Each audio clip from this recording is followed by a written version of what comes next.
Office থেকে একটু আগে আসলাম, রান্না করতেও ইচ্ছে করতেছে না, খেতেও ইচ্ছে করতেছে না, কিন্তু পেটে প্রচুর ক্ষুধা। আসার সময় দেখি বাঙ্গি বিক্রি করতেছে, বাঙ্গি কিনে নিয়ে আসলাম।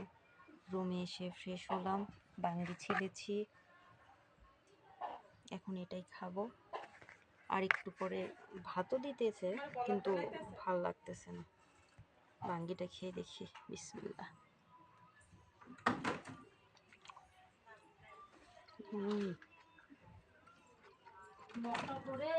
মধু মধু, আমের মতো মিষ্টি।